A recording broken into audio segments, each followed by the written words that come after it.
everyone. Today on the ACT podcast, we're talking leadership that actually moves the needle. Not theory, not jargon, but real-world operational excellence inside veterinary medicine. Our guest, Josh Schmidt, is the Regional Director of Operations for the Midwest and a servant leader whose entire brand is built around empowering teams, elevating patient care, and building systems that scale. He blends business strategy, people development, and a deep respect for the veterinary profession, and it shows in every role he's taken on. Josh is known for turning challenges into opportunities, creating collaborative environments where teams thrive, and driving innovation while never losing sight of compassion. We're going to get into growth, culture, leadership, the future of veterinary operations. And yeah, we're going to sprinkle in a few tough questions the industry needs to hear. Josh, welcome to the show. Appreciate it. Thank you for having me, Ryan. Yeah. You brand yourself as a servant leader. What does that look like day to day in a veterinary hospital? Yeah, I think for me and in vet matter, really anywhere for me, being a servant leader is really, kind of flipping that traditional idea of what a leader or leadership is and turning it upside down, really.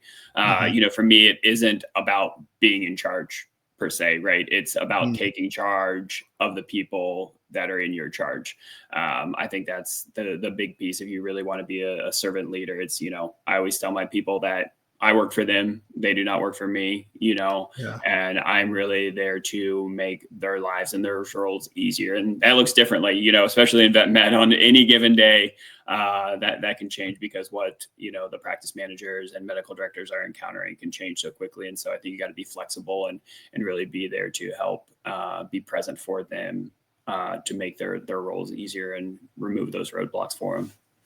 Yeah, that's such a skill. And, I think having the right leader really sets the tone for a hospital. When you step into a struggling location, what are the first indicators that you look for? Is it culture, numbers, or patient care? For me, it's always about culture first and foremost. I think if you start there and focus on that, I think those other things you kind of talk to, you can kind of start building upon them. I think patient care isn't far behind. I think that's built into culture. Yeah. For me, I mean, yes, there's numbers there, right? At the end of the day, we're in a business that is, has to make money to take care of everyone that's in the building. Yeah. But it's never, for me, that the numbers have never been a focus. They've always been more of a product of the things you're doing. So it's always been, for me, it's been about focusing on, taking care of the people that walk through those front doors. And so that's clients and staff, and then providing a great standard of care. And I've always felt, if you're doing those two things and you're doing them well, the numbers are going to come along. Like they're going to follow behind there. But to me, if you're focusing on the numbers as a driver, it might work for a little bit. But, for the long run, you're going to start seeing disconnects there, and eventually there's things that start breaking down. So for me, when I come into a new hospital, struggling or performing well, and we're trying to just tweak it, it's wanting to build those relationships, find out and start building that culture with the leaders at those hospitals. Yeah, I can't express how much the culture matters, and every one of us who's worked on the floor and in hospitals really understand the reputation you get from your culture, especially when you have relief coming through. They pick it up. Yeah. Yeah, I agree wholeheartedly. I think it's cultures. I think it stretches beyond, in vet med. I think there's great places that have great culture in vet med, but I think as a whole, it's definitely an opportunity. But I think it stretches to just, the world as a whole. I mean, I think we've all been places, whether they're restaurants or, places we go, you can tell when you walk in almost from the moment that door opens of what the culture is. Cause I've been places where I walked in, I'm like, man, nobody wants to be here. And, you can tell it, right. And equally, I don't want to be there anymore. So yeah, I mean, culture, it's huge. Yeah. What's the biggest leadership lesson you've learned that the vet community still misunderstands? I think the willingness to, not have control over Hmm. everything. I think, a lot of times leaders and veterinarians, we are type A personalities, self included. And so, we want to have that control, Yeah. and we want things done a certain way. Right. And so being able to let go of some of that, sometimes it's hard. It's difficult. It's something I Yeah. had to learn, and there's still times I struggle with it. It's still something that's learning, and that's okay. But I think, being able to sometimes give up a little bit of that control within the hospital, it lets others grow in Yeah. leadership roles too. When you can let go of certain things, it's going to help them build and grow themselves. So I think it's a tough one to process, but I think there's a lot of positives that come along with being able to relinquish some of that. Well, what gives you the comfortability to relinquish that control? Like Yeah. what would, is it an individual? Is it just, some high performing individual? Is it the system? Yeah, I think there's a couple of things. I mean, I think first and foremost, right, you got to have the right person in the right seat. Mhm. So I think that is a big part of it. Is as if it's an open position we're looking to fill, or if it's somebody in a current role. As I've stepped into different roles along the way, it's getting to know that leader. Yeah. First and foremost, I think starting off by building that relationship with them. Mhm. It's kind of that old adage of nobody cares what you have to say until they know that you care. Yeah. So I think it starts there, building that relationship, and then, identifying, is this the right person for it? And I think if you've identified that they're the right person for that role, then let them do the job that they were meant to do. Right. Yeah. I think if you're micromanaging and looking over their shoulder at every single thing, then it's kind of, what's the point of them Mhm. being there? No, there's not. If you identify that maybe they're not, or there's opportunities, there's going to obviously be coaching sessions that you got to work through. But if this person's the right person and you've identified they're in the seat they should be in, let them do the job that they were hired to do. Be a resource for them, but let them do their thing. Let me ask you, are you in charge of hiring yourself or do you have a team to do it? Because when we talk about, having the right person, uh, I'm really interested in your process of finding the right person. Yeah. So I think it's looked a little bit different based on where I've been. Hmm. In past roles, I would say I was involved every step of the way. Hmm. Which maybe right, wrong, or indifferent, was that the right way to do it? I don't know. Yeah. But I was very involved with every single position that we hired at the hospital, whether it was a practice manager, doctor, CSR, assistant tech. I interviewed every single one of them Hmm. at some point. And for me, that stemmed not so much of control, but just I really wanted to paint a picture for them of the mission we were trying to accomplish. Yeah. And I think that was just so critically important for them to understand that that's why I did it. Right. Right. Ultimately, those hospital leaders are going to probably make the call on, some of those more parastaff positions. The role I'm in now, we do have a recruiting team that kind of they do a little bit of the front leg work for it. I'm doing some of the screening and that kind of stuff. A lot of times now there are certain cases where we've had roles for different leadership opportunities, practice managers, that kind of stuff, where for whatever reason we didn't have a lot of candidates coming in, and Yeah. I'm used to kind of being more proactive, and so I would go out onto LinkedIn and look for people that I felt would fit the role, Yeah. and reach out to them to kind of start fostering that conversation to them. So I would say it's looked a little bit different of the ways, but at one point or another, I was definitely involved in the process. And anytime I can, technology is great. It's letting us have this conversation, but I Yeah. love getting in a room with somebody, just face to face with them and being able to sit down and just have a conversation with them. I think there's a lot that you're able to glean from that in-person conversation that sometimes doesn't come across, in Yeah. maybe a video call or something like that. So that's always a big part of it, Yep. of being able to get into a room face to face with somebody, and really get to know that person. That I think Yeah. has helped me find the right people more times than not for those roles. Yeah. What has been more successful? Is it when you've interviewed them or when? you know? No comment, maybe. I had take to the ask. fifth. I take the fifth on that one, maybe. All Man. right. Take the fifth. Take the fifth on that one. So tell me a little bit about Midwest. How long have you been with the company, and what are Yes. some of the things that you're excited about with them? Yeah, so I joined Thrive back towards the beginning of this year. Okay. In February is when I joined them. So we were part of a group we helped start down in South Carolina, and then we moved back to Ohio, where we're from originally. Okay.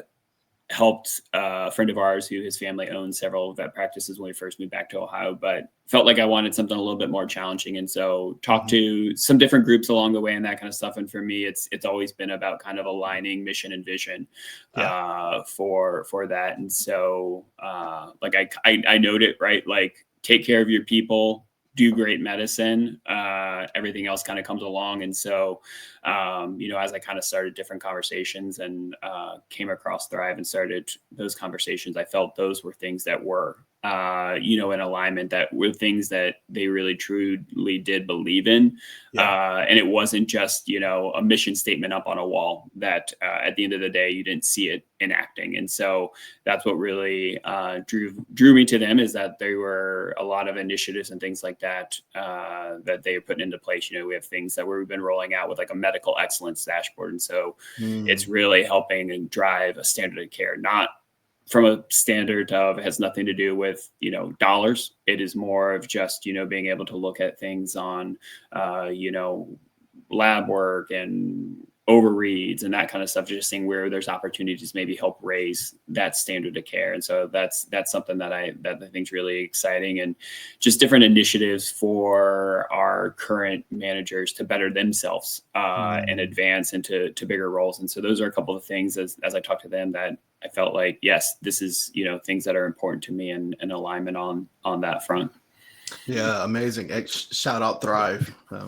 You guys are doing some really good work. I really admire, and I'm really excited about the push in veterinary medicine that's happening right now. I feel like there's a level of elevation that is happening across the industry that is exciting and fresh.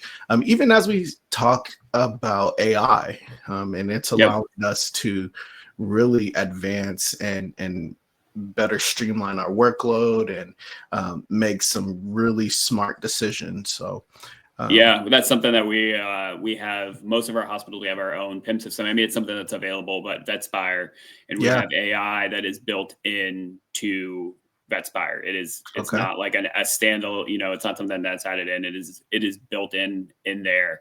And we've been rolling that out over this year, different inclinations. We're just starting off with like a summary, and now the last several months, an actual scribe feature. And it's been huge. The time saver, having a wife who is a veterinarian, I know the time that is spent outside of hours working on notes, and all those kind of things. And just the time I've been able to see it save our techs and our doctors is huge. And so there's some other cool things that are being worked on that'll roll out in addition to that. But it's just, it's a huge time saver. And, I think it's going to be something that really frees up more time for them to be able to see more patients and provide better care to more. I think AI it's neat. It's definitely something that it's making its presence known. So I'm excited to kind of see where we continue to drive that moving forward. Yeah, that sounds great. I mean, Vetspire, you guys going to have to come on and tell us a little bit more about that. And, for sure. Let the people know all the exciting tools that are available to them. Let's get back into more of your work. You've worked on streamlining processes across multiple hospitals. What's one system change that immediately improves team morale and patient outcome? Yeah, so I think with that, it's been a lot more of just getting rid of like checklist and compliance type of mindset, and taking more of a true ownership model. And so, it's not me giving directive down. I really want them to think of, what would you do if this was your practice? Like you owned it.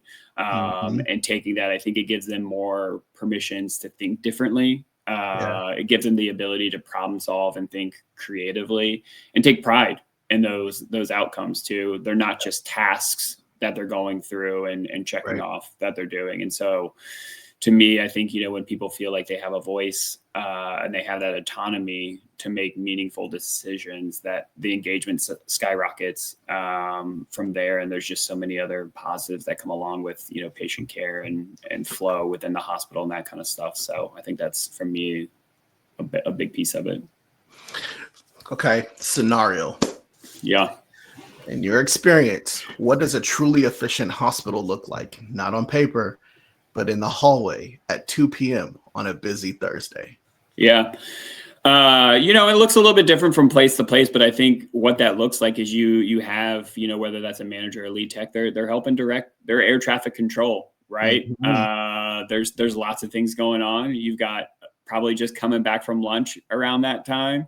And you've got appointments coming in for the afternoon. You got tech appointments, that kind of stuff. And so, for us, it's always what I feel like has worked best is, you have that normally, whether it's a practice manager, maybe a lead technician that, like I said, kind of that air traffic controller kind of help giving direction of who's taking which room, who's got this one, and it's going in and it's, an assistant or a technician getting that history for that patient while the doctor goes in and sees the next visit. And kind of go from there. That way, each role is serving to the full scope of their practicing capabilities. You don't have doctors going in having to do things that a technician or assistant could be doing for them, which I think we get in the habits a lot of in the hospital. The doctor's doing things that at the end of the day, it's not that they're not willing to do it, right? But there's other people in the hospital that could do it, that would free them up to do only the things they could do. And so, they're going in, they're doing the doctoring things,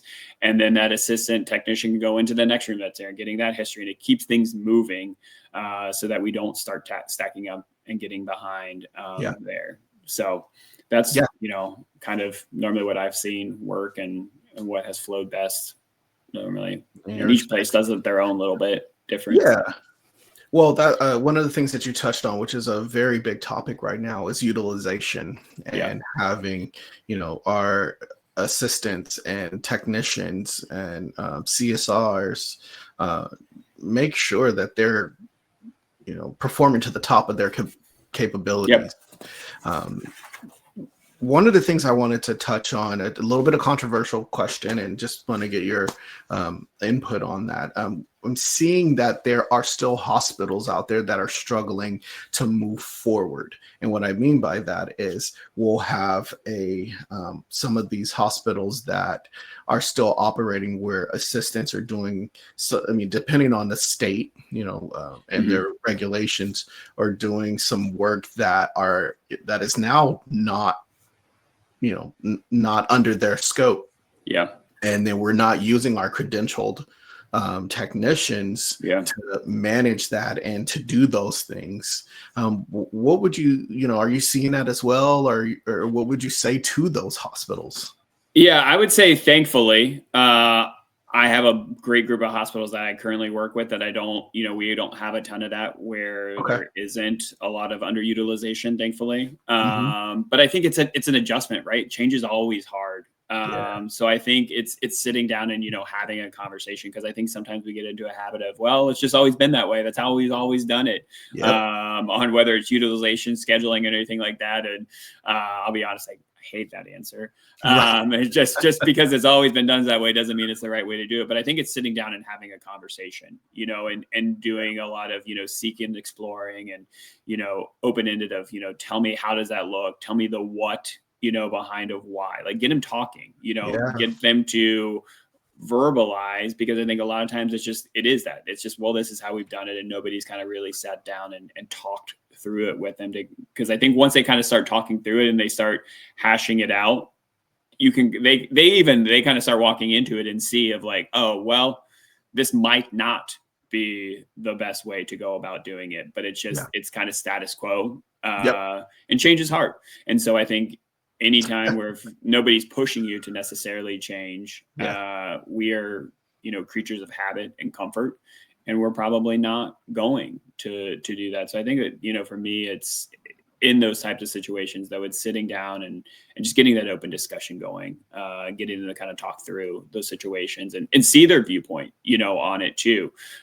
Because you might start to go about trying to correct or give a solution, and that's not how or, why they were doing it. And you're just kind of talking through and they're like, this is nothing relatable to why we were doing it this way. So I think getting their side of it is always a good thing too, because it does engage them in the conversation. It makes them feel like an active participant in, the change you want to move forward with. So I love that.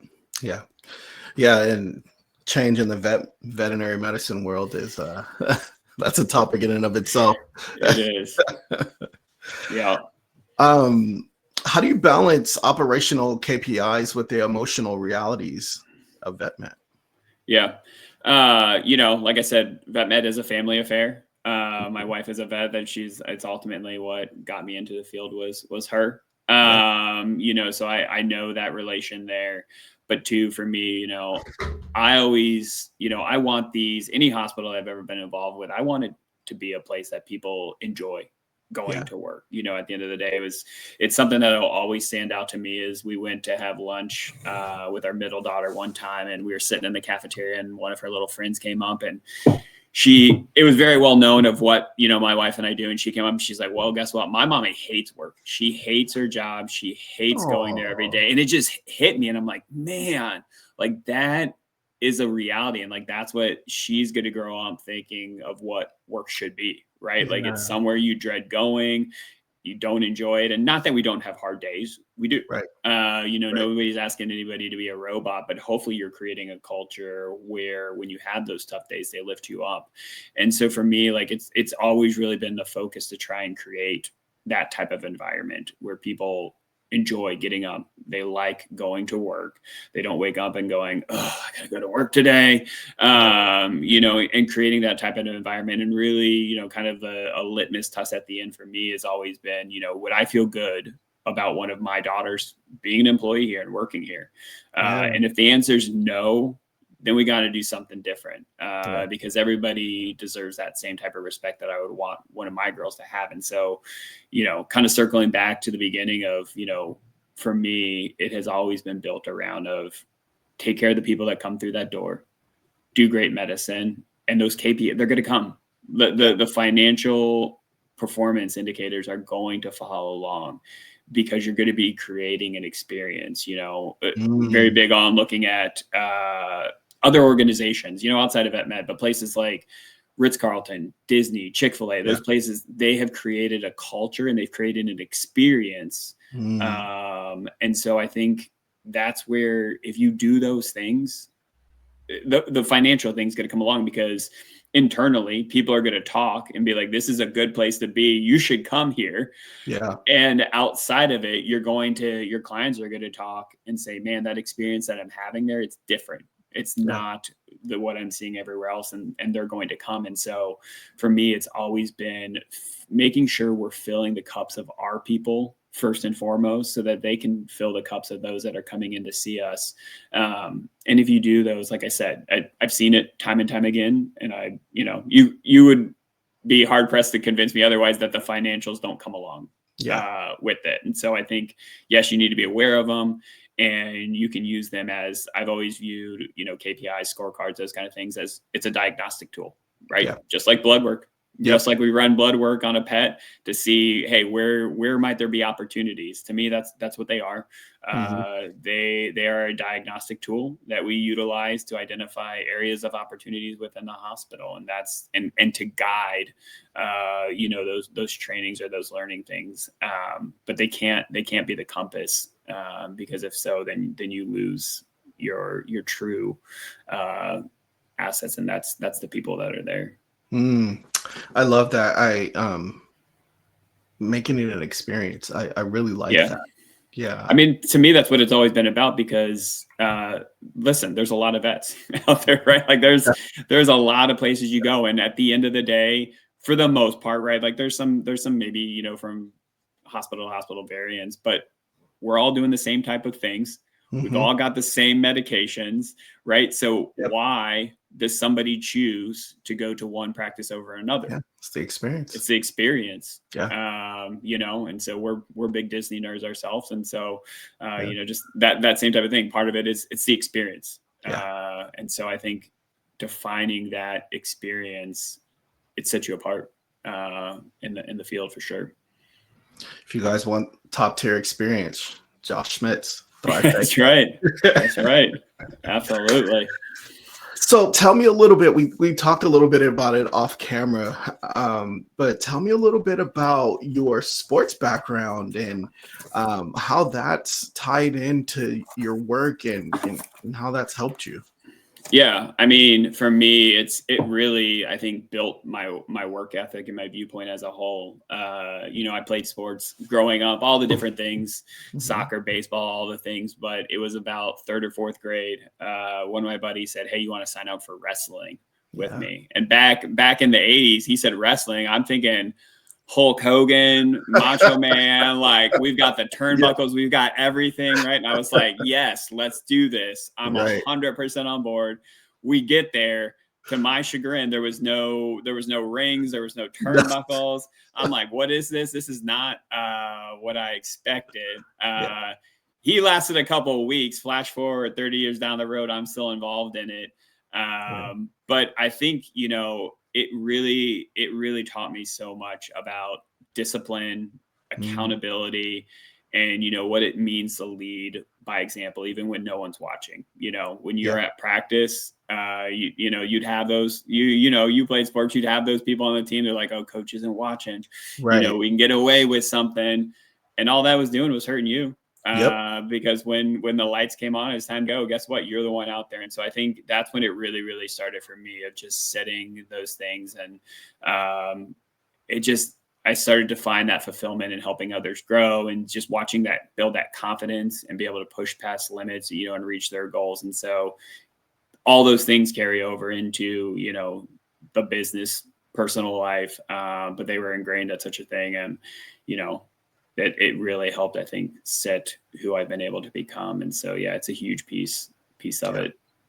I love it when I run into people who've played sports in the veterinary setting. And for me, it's mostly the emergency world, because there's another level that you can go to.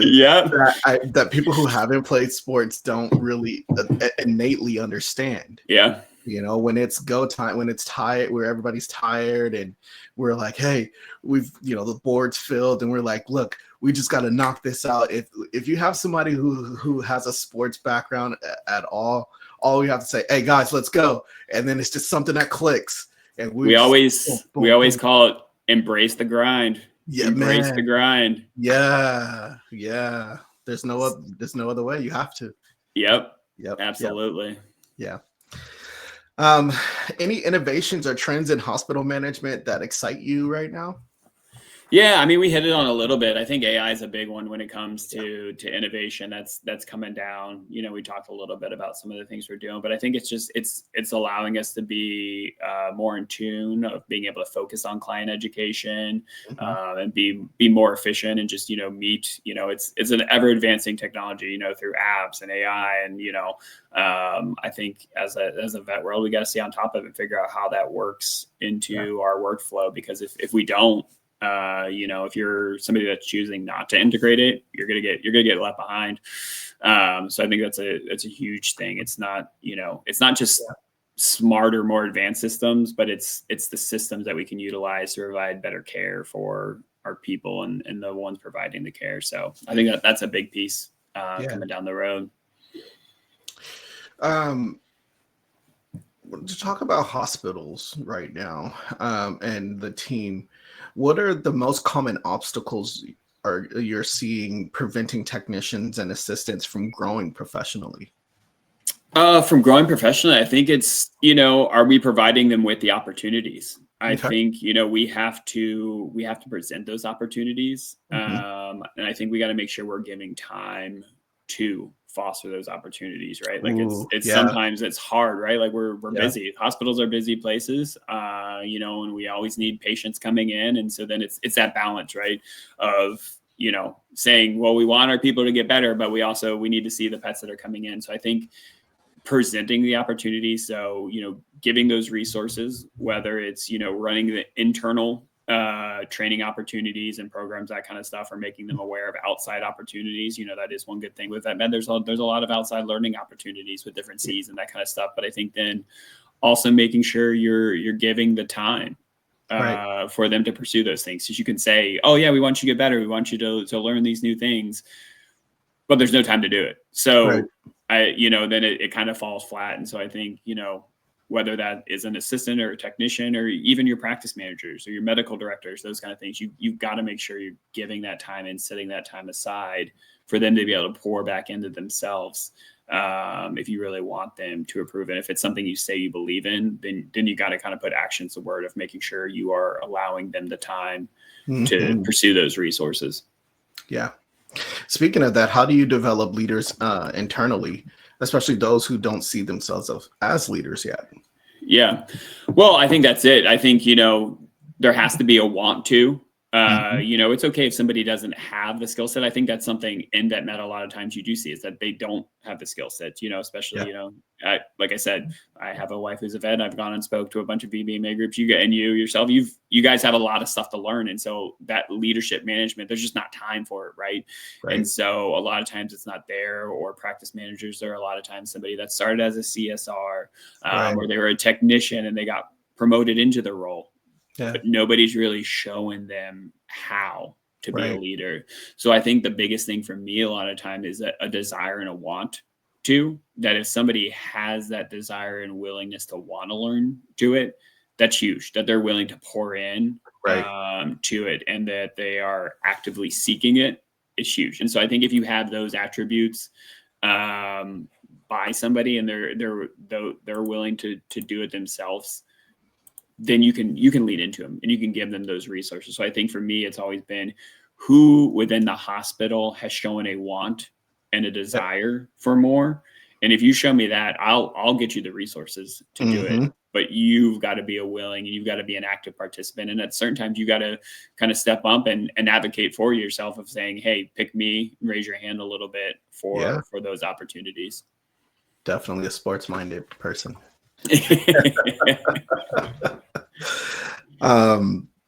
What's one thing hospital leadership should stop doing immediately? One, I mean, depending on the situation, but I think it's a tough one in terms of just one. I think it goes back to, you know, something I kind of touched on earlier, of control. I think we have to be willing to let go of things. And like I said earlier, I think it's hard because of a lot of the types of the personalities of who's in this field. But I think we have to be willing to let go of control of everything. And it goes back to other things we talked on in terms of utilization and those kind of things. And so I think there has to be a willingness on any leader within the hospital, no matter what that level is, to let go a little bit and trust in the people that they have around them. And I think it just, you know, it creates better efficiencies, better engagement on all those things. Yeah. Quick question about staffing. Is the staffing crisis actually a crisis, or is it a failure of leadership and culture? I think it's the latter. I do. I think, you know, not that there's not a demand, right? But I think at the end of the day, people know where they want to work, right? And it goes back, like I said, if you're taking care of your people, it gets out. Like the vet world is a small, tight-knit community, right? Everybody knows everybody for the most part. And sometimes you're like, wait, you know that person? And they're like, yeah, you know, like it is so intertwined. And so, yeah, there's some validity to of, you know, there might be more demand than there is supply, But I think the hospitals that are doing a great job of creating an amazing culture and taking care of their people, they're not struggling to find people. Right. They're not struggling to find people. I think the ones that really have a hard time are the ones that maybe have opportunity in their culture. And that's not everywhere, there's obviously exceptions to the rule. But I think if you do a really great job of creating an amazing culture, you're gonna find people. And it's something I've always prided myself on. That there was plenty of times where we didn't even have to post positions. We were having people come to us saying, "Hey, I'd love to come work here." And there were some times where I'm like, "Man, I don't have an actual opening, but this is an awesome person." Yeah. And so I got to figure out a way to get them on the team, because eventually we will need them, and they fit with what we're trying to do. And so I think, like I said, there's a little truth, and statistics will tell you that yes, there's more demand than supply. But I think where you see the real inefficiencies for the most part are in those places where there hasn't been a good culture created, and they're losing people or struggling to retain people to get there. And I think that goes from doctors to support staff across the board. Yeah. Let's go back to Midwest. What is the one thing that Midwest is doing right in veterinary care that other regions should pay attention to? I think we got, like I said, not that it intertwines, but we have a great group of leaders, and that's something I'm supremely blessed with, that, my practice managers and medical directors, they're doing those things we talked about. They're providing great care, first and foremost. That's something we have to do, because if we're not providing a great standard of care, that's going to be a problem.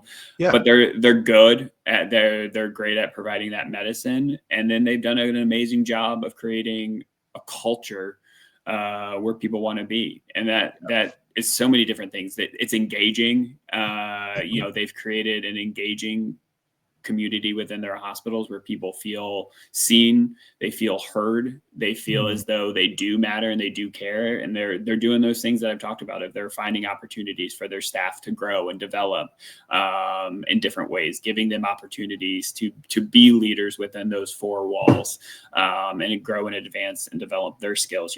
I've told my people, ultimately, my goal is for them to all be able to replace me and make me obsolete. And I've challenged them to do the same exact thing at their hospitals. Identify people that are leaders within those things that can do what you do and take your job, because it's going to allow you opportunities to explore other things that you want to do and grow and learn in. So they've done a really good job of creating those types of environments across the board. And then I think another thing they've really leaned into since I came along is that they're doing some great grassroots marketing stuff. I've been a huge proponent of that. I think it's, that community veterinarian local practice is what this field was ultimately first built on. And so even now, I think those hospitals that still bring that flair to what they're doing are the ones that really connect, that they show, hey, we are part of this community, even though they may be a part of a bigger piece. That hospital and those people are still part of that community. So I think keeping that same approach is a huge component, and they've done awesome jobs. They've leaned into it, something I challenged them with, and they're doing all sorts of fun, stupid, crazy videos on, Instagram and TikTok, and they're having fun with it too at the end of the day. And that's what I told them. I said, it's meant to be fun. Show that personality that you all have in your hospitals, open up that window, because that's what people want to see, whether it's a client or a potential employee, but have fun with it. At the end of the day, life's too short. Enjoy what you do, laugh, have a good time, and have fun. And so I think that's something else that they've all done a really good job of embracing that and putting it into practice. And it's helped, bring people and clients into the hospitals. Yeah, I love that. And, hey, ACT is really appreciative of you coming on to our podcast so that we can help amplify that mission. Yeah. Last couple questions. What mark do you personally want to leave on veterinary medicine? Yeah, I think, whether it's vet med or personal life, but I think it always comes back to, the people that you leave behind, that's your legacy. And so for me, it's not about what metrics or awards or anything that, I may have been able to be involved in or accumulate or anything like that. For me, wanting to stay grounded, remembering why I do this, and hopefully the people that I've come in contact and interacted with, they're better than when I met them. And so that's really for me, what I want is that, they've been able to grow, develop, and hopefully reach the goals that they had for themselves. And so, it's similarly like with my girls, that's what's left behind, and I want them to be good people. Yep. And so I think that's really what I want is that I'm hoping that, whenever my time has come to an end with whoever I've interacted with, that they're better in their role than when I met them. And if I was able to help improve or give them direction in any way, then that's a win to me. Got it. In a woman-dominated field, how do we get more males in? Yeah, it's funny, right? Like, it's interesting. You go to an Expo and you look, and you can always go scroll back through the pictures, and it's it's so changed so many over the year. You can just watch it like slowly do this progression through. I think it's talking to them. I think it's getting out and just connecting with that younger generation. And I think it starting to build those connections at a younger age, and let them know it's an opportunity, right? I think at some point it kind of got out that it wasn't a path. And I think just connecting with them when they're younger. And, for us, we've done it's something I did previously to Thrive, and we've done it a couple places. It's like be a vet for a day, like a little vet camp, and giving those opportunities where kids can come in and see and have little stations and that kind of stuff. And so I think creating those opportunities where people can see it firsthand, and I think connecting with them and kind of building that love at an early age is big. And I think highlighting, other individuals there, with anything, right? Like having that diversity there and highlighting it, and showing them, people like yourself and that, and getting out there and being out there. Because when people see it, then they're like, oh, okay, I see myself in there. So I think that's a part of it. Yeah. Last question. If you could redesign the entire veterinary system from scratch, where would you start? Man, that's a big one. That's a big one. Redesign the entire vet field. I think we're headed there. I think it's creating that better work-life balance. I think it's starting there, right? So I think it's more difficult because we're trying to go back and fix it versus start from scratch. And so I think it's creating that work-life balance. I think in human medicine, it's there, right? Your human GP, they've got their hours, and if it's outside of that, you're going to the urgent care or the ER. And so I think just creating that ability for us in that field is that it's okay that, I think there came a time where it had to be all encompassing, this field. And I think that's why we've seen such high levels of burnout and high rates of suicide in this field and everything, is because I think there was that mentality that it had to be everything, that this was, being a veterinarian or being in this field, like it was your whole identity. And so I think creating that environment where, you can be an amazing vet, you can be an amazing technician, you can do all those things and excel, but you can have a life outside of there. And so I think creating that dichotomy from the beginning, if we could have just set that kind of those boundaries early on, then, I think we'd see a lot less of some of the things we've unfortunately had to deal with in this field. And, that I've seen firsthand at times with my life and with my wife, and we had to kind of like reevaluate of what we were doing, years ago and get a better track. And so for me, I think it would be creating that sense within the field of it is okay to have boundaries, and that you can have a life outside of that med, but still be amazing in the field. Yeah, I love that. Well, Josh, thank you for spending a little time and, opening up your heart and your mind and giving us a little bit of insight and sharing with our community your vision and outlook on leadership. I'm really excited about the work that you've been doing with Thrive and Midwest, and it's really impressive. And I'm just excited to see where you're going to be headed in the future. I'm excited about the veterinary medicine field and profession as a whole. I think there's a positive change coming in.